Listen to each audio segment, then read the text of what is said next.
Assalamualaikum warahmatullahi wabarakatuh. Pada pertemuan hari ini, Ibu akan membahas 5 soal tambahan mengenai perkalian fungsi trigonometri, jumlah, dan selisih fungsi trigonometri. Nah, langsung aja kita bahas soal-soalnya. Nah, sekarang kita lihat.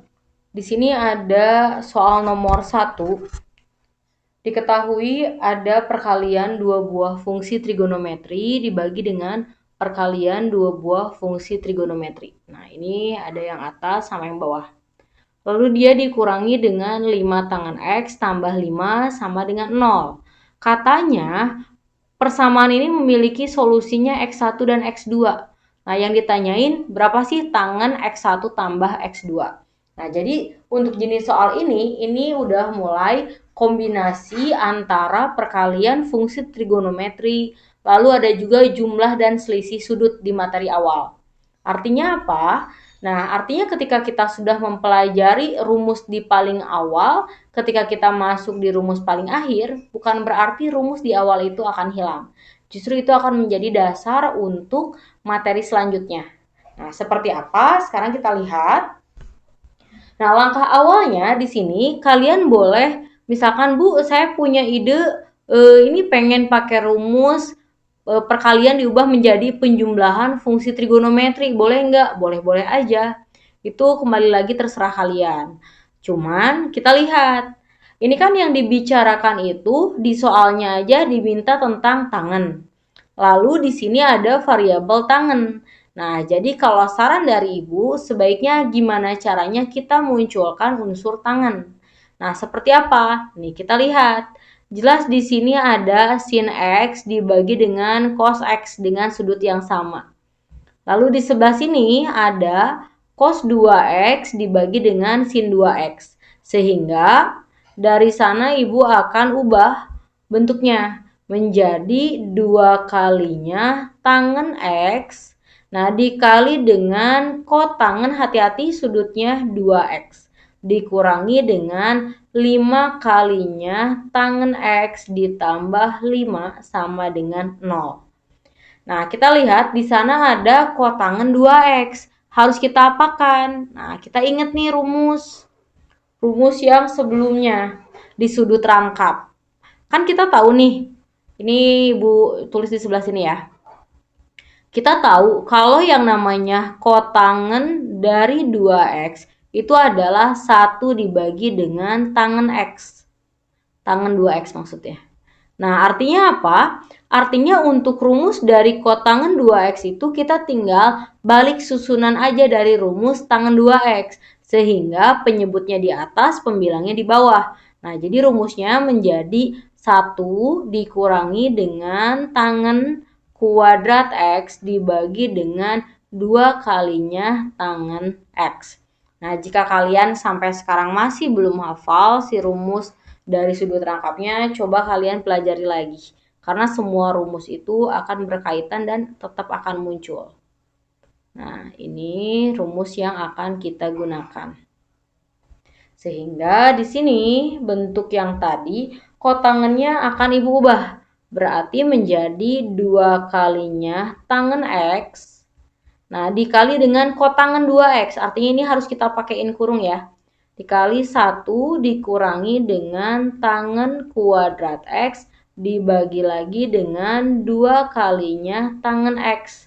Nah, dikurangi dengan 5 kalinya tangan X ditambah dengan 5 sama dengan 0. Nah, kalian perhatikan di sana. Kalau kita lihat di sana ada unsur yang sama. Nah, unsur yang sama apa? Nih, lihat di sini ada 2 tangan X, ini juga ada 2 tangan X. Sehingga bisa kita coret atau kita bagi. Nah, lalu kita akan sederhanakan persamaannya. Nah, berarti di sini persamaannya, kalau Ibu pindahkan ke ruas sebelah kanan, maka menjadi positif dari tangan kuadrat X ditambah dengan 5 kalinya tangan X. Ini tangan X. Nah, menjadi 5 kalinya tan X. Lalu lihat di sini ada 1 ditambah dengan 5. Berarti ditambah dengan 6 sama dengan 0. Tapi karena tadi pindah ruas, sehingga di sini bukan positif 6 ya. Tapi jadi minus 6 sama dengan 0. Nah, setelah itu kita faktorin. Berarti kalau kita faktorin ini jadi tan X. Lalu di sini menjadi tan X. Nah, kita tinggal cari dua buah bilangan yang dikali menjadi minus 6, tapi kalau dijumlah menjadi positif 5. Artinya ada positif 6 dengan minus 1 sama dengan 0. Nah, dari sini kita peroleh berarti tangen X-nya bisa sama dengan negatif 6 atau bisa juga tangen X-nya sama dengan 1. Nah, tadi di sana dikatakan bahwa dia itu punya solusi X1 dan X2. Nah, artinya di sini bisa kita masukin. Nah, misalkan kita anggap aja si yang ini sebagai X1, lalu yang ini sebagai X2. Misalkan, Bu, ini gimana kalau saya tukar susunannya? Saya pengen tan X1-nya yang 1, lalu tan X2-nya 2. Untuk soal yang di sini, ini kebetulan boleh. Karena kebetulan pertanyaannya adalah tan X1 tambah X2. Dan itu tidak mempengaruhi ketika di sini mereka tertukar. Nah, seperti apa di sini? Kita lanjutannya. Langsung Ibu jelasin ke pinggirnya aja ya. Nah, berarti dari sini kita akan peroleh. Tadi ingat yang diminta soalnya, yaitu adalah tangen dari X1 tambah X2. Ini artinya berlaku rumus tan A plus B. Nah, ingat rumusnya apa? Yaitu tangen A ditambah dengan tangen B. Kebetulan di sini AB-nya itu adalah X1 dan X2, sehingga Ibu langsung aja. Ini ada tan X1 ditambah dengan tan X2. Kita bagi dengan 1 dikurangi dengan tan X1 lalu dikali dengan tan X2. Nah, kita tinggal masukin aja. Berarti kita peroleh tadi tan X1-nya adalah 1. Lalu tan X2-nya, kebalik ya Ibu. Ini tan X1-nya adalah negatif 6. Lalu ditambah dengan 1 dibagi dengan 1 dikurangi negatif 6 kali 1. Sehingga kita peroleh minus 5 dibagi dengan 1 tambah 6. Jadi jawabannya adalah negatif 5/7. Nah, ini untuk pembahasan soal nomor 1. Nah, sekarang kita lanjut ke soal nomor 2. Ini adalah soal tentang jumlah dan selisih fungsi trigonometri. Nah, di sini kalian bisa lihat ada cos 24 ingin dikurangi dengan cos 84, lalu ditambah dengan cosinus 36. Nah, di sini kalian bebas mau mengerjakan yang mana dulu. Yang penting yang kita kerjakan adalah operasi untuk dua buah fungsi. Nah, misal di sini Ibu mau ambil nih pengen yang depan aja biar nggak ngubah-ngubah susunan. Atau misalkan dari kalian, Bu, boleh nggak cos 36 yang saya kurangi dengan cos 84? Boleh aja. Atau mau cos 24 ditambah dengan cos 36 dulu. Itu bebas. Yang penting nanti jawaban akhirnya pasti sama. Nah, di sini kalian ingat-ingat untuk rumus cos A dikurangi dengan cos B. Nah, cos A dikurangi dengan cos B itu rumusnya adalah negatif dari 2 kalinya sinus. Nah, ingat ini tambahin 24 tambah 84 kita bagi 2. Lalu dikali dengan sinus dari 24 dikurangi dengan 84 dibagi dengan 2. Lalu di sini masih ditambah dengan cosinus dari 36 derajat. Ini sebenarnya semuanya pakai derajat ya. Nah, terus setelah itu, ini kita hitung, sederhanain. Berarti kita peroleh negatif 2 kalinya sinus. Nah, kalian hitung 24 tambah 84 kita bagi 2. Berarti kan ini sekitar 108 ya. Kalau kita bagi 2 menjadi sinus 54 derajat. Lalu di sini kalian juga lihat ada 24 dikurangi 84. Berarti kan itu negatif 60 kita bagi 2, berarti menjadi sinus dari negatif 30 derajat. Lalu ditambah dengan kosinus dari 36 derajat. Nah, setelah itu, ini kan ada negatif nih di sisi sinus ya, ada sudut negatif. Ingat sifat dari sinus sudut negatif, negatifnya boleh keluar. Nah, lalu Ibu kalikan sama yang depan, menjadi positif 2 kalinya sinus 54 derajat dikali dengan sinus 30 derajat ditambah dengan kosinus 36 derajat. Karena sin 30 itu adalah sudut yang istimewa, jadi Ibu akan gantikan. Berarti di sini ada 2 dikali dengan sin 54 derajat dikalikan dengan setengah ditambah dengan kosinus 36 derajat. Nah, kamu lihat di situ ada perkalian 2 dikali sin 54 kali setengah, berarti 2 dengan setengahnya ini habis. Nah, sisanya itu berarti tinggal sinus dari 54 derajat lalu ingin ditambahkan dengan kosinus dari 36 derajat. Nah, kan kita cuma punya rumus itu jumlah atau selisih fungsi trigono, fungsinya harus sama ya. Sementara di sini ada sin, ada cos, kita ubah salah satu. Misal, Ibu akan ubah si sinusnya. Sinus 54 itu kan sebenarnya sama aja dengan kosinus dari 90. Oh, 90. Ya benar. Nah, ini sama aja dengan kosinus dari 90 derajat, Ibu kurangi dengan 54 derajat, ditambah dengan kosinus 36 derajat. Ternyata di sini kalau kita kurangkan, itu menghasilkan kosinus dari 36 derajat juga. Nah, artinya apa? Yang harus kita cari itu adalah nilai dari 2 kalinya kosinus dari 36 derajat. Nah, kalian ingat, cos dari 36 derajat itu bisa Ibu uraikan menjadi 2 dikali dengan kosinus 2 kalinya sudut dari 18 derajat. Nah, sekarang gimana cara nyarinya? Nah, kalian ingat-ingat. Nah, kalian ingat, kita udah hafal nih, Bu, saya udah tahu nilai dari sin 18 derajat di pertemuan yang tugas yang udah lama itu adalah negatif 1 tambah akar 5 dibagi dengan 4. Sehingga nilai dari 2 cos 218 itu bisa kita ubah lagi menggunakan rumus sudut rangkap. Menjadi 2 kalinya, ingat kamu, rumus dari kosinus 2 alfa yang memunculkan sinus. Berarti rumusnya kita gunakan 1 dikurangi dengan 2 kalinya sinus kuadrat 18 derajat. Nah, sekarang kita masukin deh.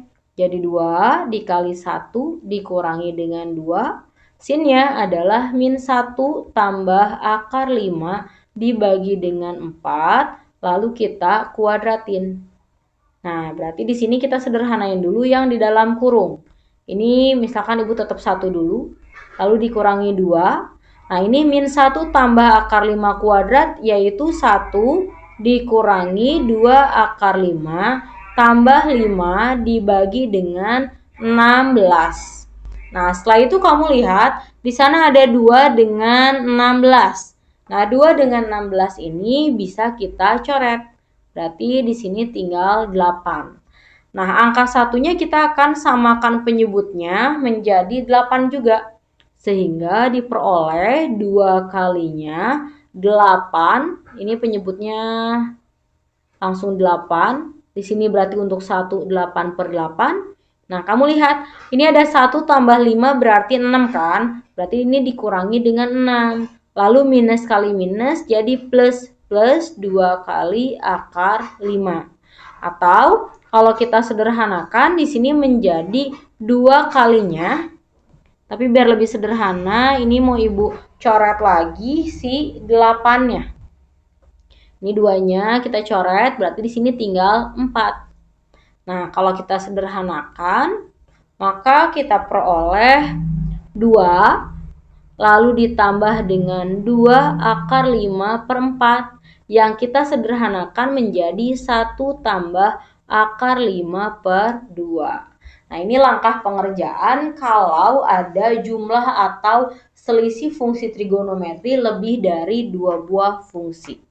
Nah, kita lanjutkan ke soal nomor 3. Di soal nomor 3 ini, kalian lihat, diketahui ada kosinus X. Nah, dia katanya ada di kuadran 1. Lalu yang ditanyakan adalah nilai sin 3X tambah sin X. Nah, kalau kalian sering latihan soal atau menyimak apa yang Ibu sampaikan, baik melalui Zoom ataupun pembahasan soal, pasti kalian ingat, oh ini pernah ada nih di soal. Nah, cuman waktu dulu kita mengerjakannya itu masih menggunakan penggabungan antara sudut rangkap dengan sudut yang tunggal.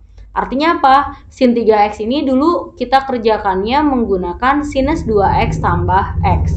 Nah, karena hari ini kita udah belajar rumus jumlah dan selisih fungsi, maka kita akan kerjakan menggunakan rumus tersebut. Dan kita lihat apakah ini akan lebih simpel atau lebih rumit. Nah, kita mulai aja. Di sana kamu lihat, ini kan kita punya, Ibu tuliskan lagi, ada sinus 3X, lalu ditambah dengan sinus X. Nah, ini kan berarti kita bisa misalin ya, si 3X dengan X-nya sebagai sebuah sudut. Nah, misalkan 3X-nya Ibu anggap sebagai A, lalu X-nya Ibu anggap sebagai B. Nah, terus kamu ingat rumus dari sin A tambah sin B, yaitu 2 kalinya sinus dari A-nya itu adalah 3X ditambah dengan B dibagi dengan 2. Nah, lalu di sini kita kalikan lagi dengan kosinus dari, nah ini A-nya 3X, lalu dikurangi dengan X, lalu dibagi dengan 2. Nah, setelah ini bisa kita langsung sederhanakan menjadi 2 kali sin. Kamu lihat 3X tambah X bagi 2 berarti menjadi sinus 2X. Lalu 3X kurangi X bagi 2 itu menjadi kosinus X. Nah, setelah ini gimana? Karena kita hanya memiliki rumus cos X, misalkan Ibu mau langsung ubah. Oh, ini ada sin 2X, berarti muncul sudut rangkap. Sudut rangkapnya apa? Yaitu 2 kalinya sinus X dikali dengan kosinus X. Lalu terakhirnya dia dikali lagi dengan cos X. Nah, setelah ini berarti kita butuh mencari nilai sinus X-nya. Nah, ini Ibu tandain dulu ya, ini adalah perubahan dari si sinus 2X-nya, bisa kalian bingung. Nah, karena muncul di sini unsur sinus X, berarti kita akan mencarinya menggunakan segitiga bantu. Nah, di sini kan yang diketahui, ini anggap ya segitiga siku-siku. Tadi kita ketahui cosnya 3/5, berarti ini 3, ini 5, ini 4 pastinya. Nah, dari sini karena dia di kuadran 1, maka nilai dari sinus X, Ibu ambil X-nya sudutnya di sini. Nah, berarti sin X-nya itu adalah 4/5. Nah, kita tinggal substitusiin deh. Jadi, kita peroleh 2 dikali dengan 2, lalu dikalikan dengan 4/5, dikali dengan 3/5, dikali dengan 3/5. Nah, berarti ini tinggal kalikan. Berarti 2 kali 2 di sini 4. Lalu 4 kali 4 di sini berarti 16 ya. Ibu tulisin dulu ya. Ini berarti ada 16. Lalu 3 kali 3 9. Ibu tulis gini. Nah, dibagi dengan 5 kali 5 25 kali 5 berarti 125. Nah, baru sekarang kita kaliin biar sederhana. 16 kali 9 berarti 6 kali 9 54, taruh 5, 9 tambah 5 berarti 14. Jadi jawabannya itu adalah 144 dibagi dengan 125. Nah, ternyata menggunakan rumus jumlah dan selisih fungsi trigonometri ternyata ini lebih mudah. Ini untuk nomor 3 ya. Sekarang kita lanjutkan ke soal nomor 4. Di soal nomor 4 ini, kalian diminta mencari nilai dari kosinus 3x tambah 105 derajat dikalikan dengan kosinus dari x tambah 15 derajat. Nah, terus kamu ingat, misalkan, Bu, saya pengen caranya, boleh gak sih kita ngerjainnya itu dengan cara si 3x tambah 105 ini kita uraikan dari 2x plus 60 ditambah x plus 45. Itu cara kita di ulangan sebelumnya. Lalu si x plus 15-nya diuraikan dari 2x plus 60 dikurangi dengan x plus 45. Nah, terus nanti diuraikan pakai rumus jumlah dan selisih sudut. Nah, mau kayak gitu juga boleh. Nah, hanya saja karena sekarang kita sedang materi perkalian, di sini Ibu akan mengerjakannya menggunakan rumus perkalian fungsi trigonometri. Nah, kita lihat. Di sini kebetulan sudutnya itu serombongan nih. Anggap aja ini teh sebagai sudut A. Lalu yang ini sebagai sudut B. Terus kamu ingat-ingat, hati-hati ketukar. Rumus untuk cos A dikali dengan cos B. Nah, kita ingat, oh iya kalau pengen ada rumusnya berarti kalian hati-hati di sini. Harus kita kalikan dengan setengah, lalu kita kaliin lagi dengan 2. Karena rumus yang kita punya itu adalah 2 cos. Berarti di sini Ibu akan tulisin setengahnya. Nah, sekarang kita kerjain deh. Rumus dari cos 2 cos. Rumusnya itu yaitu kosinus dari A. A-nya 3x tambah 105 derajat ditambah dengan x tambah 15 derajat. Lalu ditambahin dengan kosinus dari 3x tambah 105 dikurangi x ditambah 15. Nah, karena di sini kurungnya Ibu buka, berarti jadi minus 15 derajat. Nah, terus setelah itu kita tinggal sederhanakan. Ini jangan lupa kasih kurung satu lagi. Nah, kalau kita sederhanakan di sini, berarti kita peroleh setengah dari, nah, kosinus, kalian hitung. 3x tambah 4x, 3x tambah x berarti 4x. Lalu 105 tambah 15 berarti 120 derajat. Lalu ditambahkan dengan kosinus dari 2x, kita kurangkan dengan 90 derajat. Nah, ternyata kalau kita perhatiin ya, si sudut 4x tambah 120 dengan 2x min 90 itu adalah 2 kalinya dari sudut yang diketahui pada soal. Nah, jadi di sini Ibu akan munculin bentuk gini. Setengah dikali dengan kosinus 2 kalinya 2x ditambah dengan 60. Lalu ditambah dengan kosinus 2 kalinya x min 45 derajat. Nah, setelah itu misalkan, oh kita males banget nih buat bikin segitiga bantu. Dan yang diketahui itu ternyata cuma sinus dan sinus. Nah, artinya apa? Rumus cos 2A ini kita munculkan hanya yang memunculkan fungsi sinus. Nah, makanya kalian harus sudah hafal. Terutama yang pelajaran kelas 10 itu kalian harus sudah sangat paham ya. Nah, di sini berarti setengah dikali nih. Ini Ibu akan munculkan rumusnya 1 dikurangi 2 kalinya sinus kuadrat dari 2x tambah 60 derajat. Setelah itu ditambahin lagi, ini rumus yang cos pertama. Lalu ditambahin lagi dengan 1 dikurangi 2 kalinya sin kuadrat dari x minus 45 derajat. Nah, dari sana kita lihat, berarti kan ini tinggal setengah.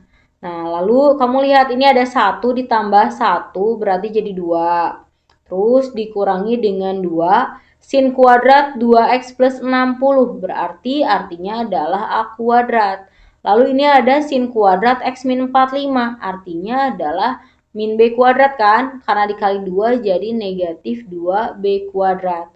Lalu semuanya dikali dengan setengah, sehingga menjadi 1 dikurangi dengan a kuadrat dikurangi dengan b kuadrat. Nah, ini adalah jawaban untuk soal nomor 4. Nah, artinya di sini Kalau kamu lihat ya dari soal nomor 1 dan 4, yang kalian butuhkan itu adalah kalian ngerti konsepnya. Jadi jangan biasakan kalian hanya mencari soal-soal yang sangat mirip dan hanya mengganti angka. Sekarang kita lanjutkan ke soal nomor 5. Di sini diketahui jika sudut alfa dan beta itu ada di antara 0 derajat sampai 60 derajat. Lalu ada perkalian kosinus alfa tambah beta kalau dikali dengan cos alfa min beta sama dengan 0. Dan diketahui juga bahwa sin pi per 2 min alfa kalau dikali dengan cos alfa sama dengan 3/4. Yang ditanyakan adalah alfa kuadrat dikurangi dengan beta kuadrat. Nah, artinya di soal yang ini kita disuruh mencari sudutnya. Nah, seperti apa ngerjainnya? Nih, langkah awalnya misalkan kamu lihat ada ini ya, ada perkalian kosinus alfa tambah beta dikali dengan kosinus alfa min beta. Nah, jadi di sini pertama nih ya, Ibu akan ubah dulu bentuk dari kosinus alfa tambah beta dikalikan dengan kosinus dari alfa minus beta sama dengan 0. Nah, terus kamu ingat, untuk bisa mengalihkan dua buah fungsi ini, angka depannya harus 0. Sehingga apa? Nah, seperti biasa, kita akan kalikan dengan setengah di sini. Ibu kalikan lagi dengan 2. Nah, jadi kita langsung ubah ke dalam rumusnya.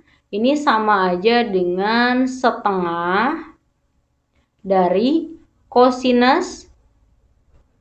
Nah, sudutnya kita tambahin. Alfa tambah beta ditambah alfa dikurangi beta. Lalu ditambah dengan kosinus. Sudutnya kita kurangi. Jadi alfa tambah beta kita kurangi dengan alfa plus beta. Ini udah langsung Ibu ini ya, kaliin ke negatif sudutnya. Nah, terus kamu lihat di sini ada sudut-sudut yang habis. Nah, seperti apa? Lihat di sini. Ada plus beta ketemu minus beta habis, ada positif alfa dikurangi alfa juga habis.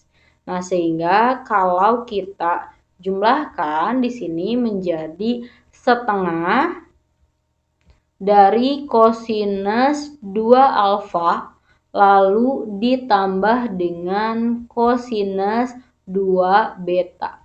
Nah, ini jangan lupa sama dengan 0 ya. Nah, terus udah gini gimana?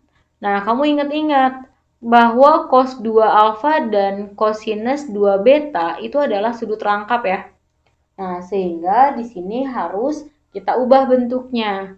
Nah, misalkan kita ubah bentuknya, ambil salah satu rumus. Cuman kan rumusnya ada 3 nih. Di sini kita bingung gitu, mau pakai rumus yang mana. Nah, kita udah nggak tahu lagi, berarti kita cari sekarang. Kita cari dulu yang diketahui lagi dari soal. Nah, ternyata kebetulan banget di sini ada yang diketahui. Ini dia. Nah, ini dia diketahui. Nah, kalau kamu perhatiin di sana ada sudut berelasi.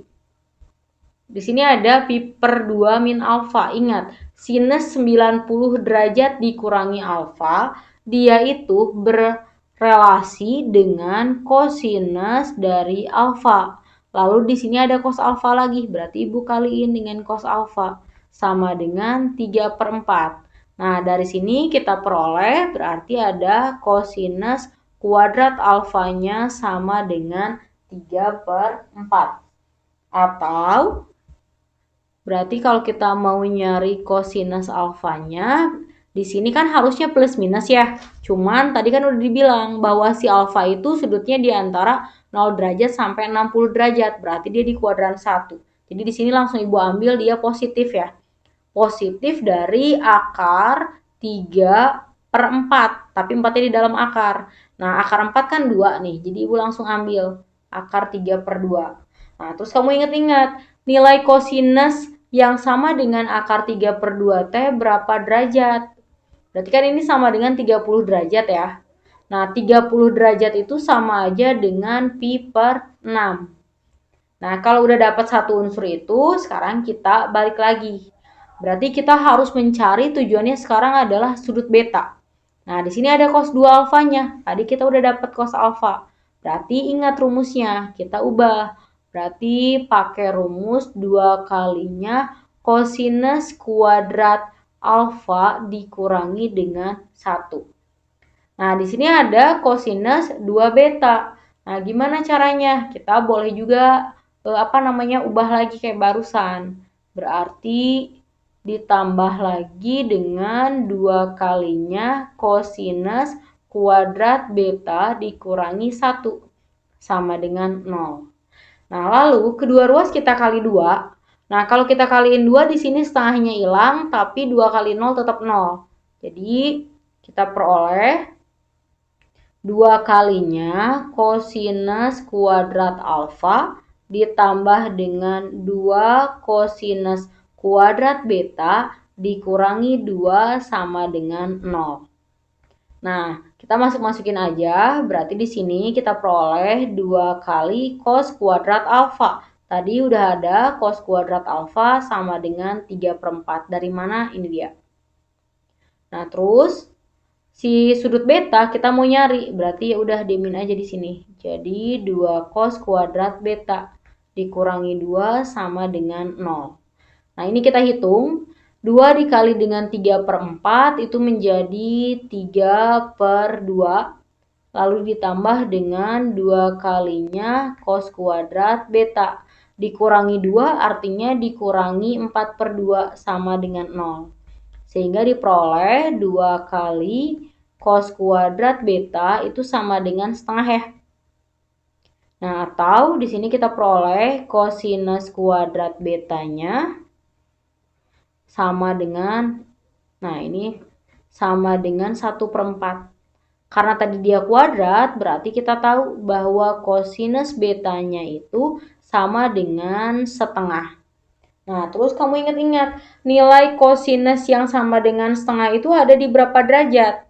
Adanya di 60 derajat kan? Berarti kalau kita ubah dalam pi, 60 derajat itu sama dengan pi/3. Nah, sekarang si alfa sama si betanya udah dapet. Berarti kita bisa simpulin. Nah, jadi untuk alfa kuadrat dikurangi beta kuadrat nih ya sama dengan, kamu bayangin kalau kita harus nguadratin pi, misalkan sama si 3 itu pi kuadrat sama 6. Nah, itu mungkin akan lebih ribet. Jadi ibu mau ini pakai rumus lagi. Dipecah pakai rumus SMP, yaitu alfa plus beta dikali alfa min beta. Sehingga diperoleh alfanya tadi udah ada, pi/6, lalu ditambah dengan pi/3, lalu dikali dengan pi/6 dikurangi dengan pi/3. Nah, ini kita samain penyebut, berarti jadi 6, ini pi ditambah dengan 2 ya. Lalu dikali dengan, ini juga sama 6, di sini pi dikurangi dengan 2 pi, ini pi ketinggalan. Sehingga diperoleh deh, ada 3 pi/6, lalu dikali dengan negatif dari pi/6. Ini bisa ibu coret si 3 sama si 6-nya, biar lebih sederhana. Berarti di sini dia jadi 2. Nah, akhirnya diperoleh deh bahwa nilai dari alfa kuadrat dikurangi beta kuadrat adalah negatif dari pi kuadrat dibagi dengan 12. Nah, ini adalah pembahasan untuk jenis soal nomor 5.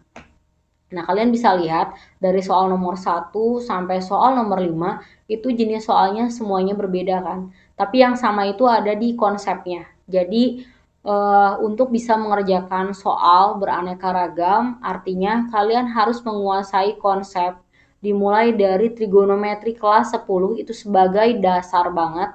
Lalu lanjut ke rumus-rumus yang dasar di trigonometri kelas 11. Dimulai dari rumus jumlah dan selisih sudut, sudut rangkap, sudut paruh, perkalian, lalu jumlah fungsi.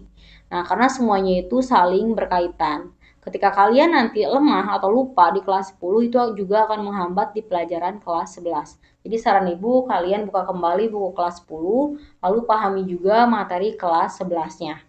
Dan untuk mempertambah pemahaman kalian, ini kan udah materi terakhir ya untuk bab ini, kalian boleh mengerjakan soal dari buku-buku sumber lain atau misalkan dari LKS. Ya, mungkin. Oke, sekian pembahasan soal tambahan dari Ibu. Wassalamualaikum warahmatullahi wabarakatuh.